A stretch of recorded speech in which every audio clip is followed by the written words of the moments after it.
This is Dr. James Johnson, Medical Director of Vitreous Floater Solutions.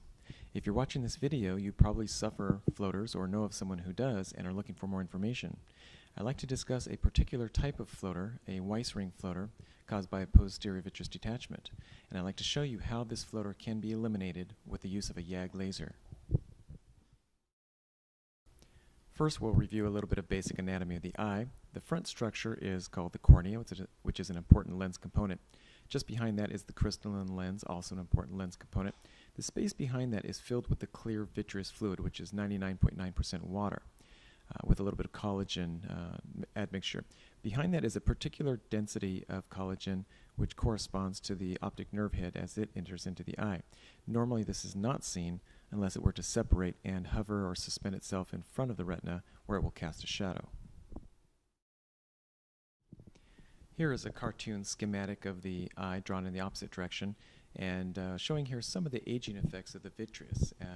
One of the effects is a thickening and a pooling or puddling of the water component. Typically it forms in the center, and occasionally there will be a shift of that central puddle of fluid to the back part of the eye. When that occurs, the back part, the posterior portion of the vitreous, may separate from the underlying retina, peeling itself away.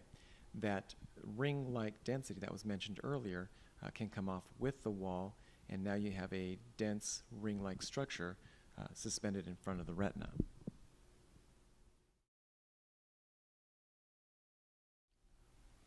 Here we return back to the anatomical illustration showing this density or thickening of the vitreous in the center as it has collapsed and pulled away. This is the posterior vitreous detachment.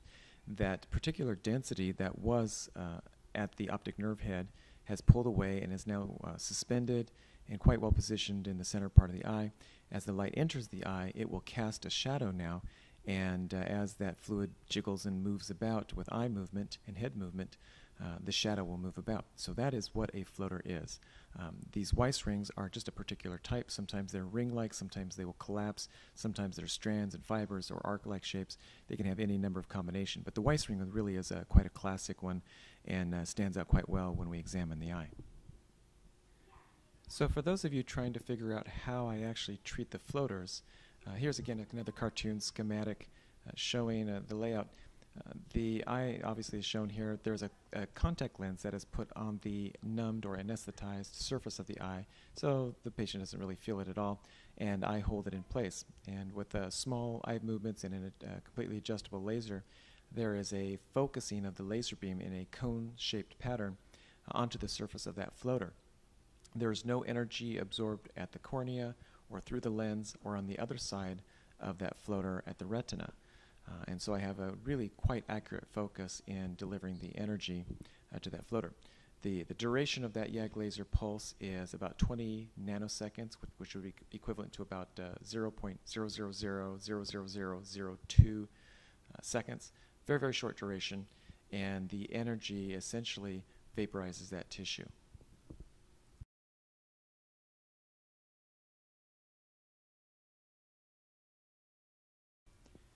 So here's what that ring looks like to me looking through the optics of the laser.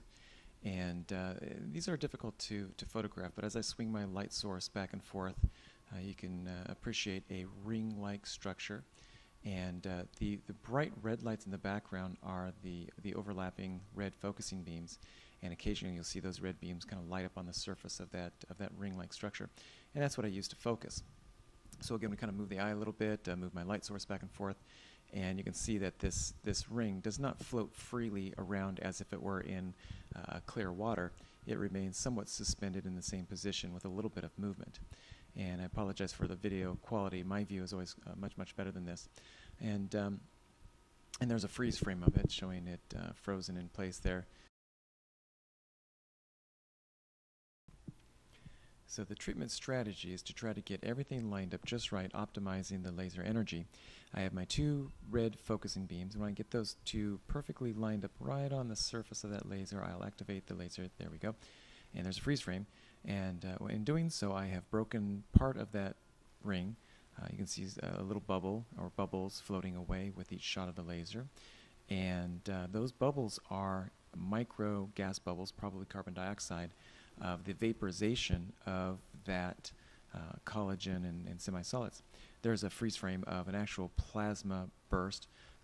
That's how the energy is imparted onto that floater. And the key is you just have to be diligent, and it's a war of attrition. You do it over and over and over, and gradually over time you will end up with less material present. You notice that even it's a very dynamic process. There is some movement of that material, but if you're diligent enough, you can actually reduce it. So now we've jumped ahead here.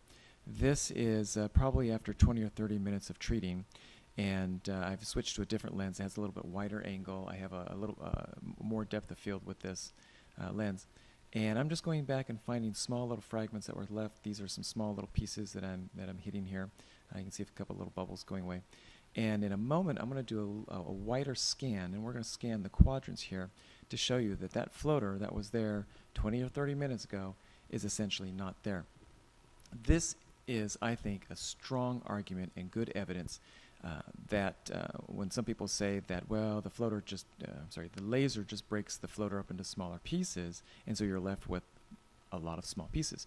Well, if you look around here, as I'm doing with this lens, scanning back and forth and all the different quadrants of that sphere, that ring is just not there. That floater material is just not there. The Weiss ring floaters are my absolute favorite because you get nearly immediate gratification. The patient gets nearly immediate gratification, and they require the least amount of treatment. You sometimes have to go back and do a little tidying up, a little cleanup, a little touch-up procedure to get some of the fragments that were moved out of the way. But this is an opportunity to cure that floater. And what's really amazing is this is a procedure that many of my colleagues say does not exist or couldn't or shouldn't be done. I'm going to tell you, this patient was very, very grateful. She had similar floaters in both of her eyes, and over the course of a couple weeks, they were completely eliminated, and she should never get those floaters back ever again. That was a one-time deal for her, and consider that a cure. The floater you've seen treated here is one of many different types that can be treated. If you do have floaters, you've given it enough time to try to learn to live with it but can't and are looking for some other options, if you haven't already, go to the website, go to the forum, read what others have had to say, and when you're ready to engage in conversation, send me an email at info@vitreousfloatersolutions.com. Those emails come to me directly. I'd be glad to answer them for you. And I look forward to talking to you. Have a great day.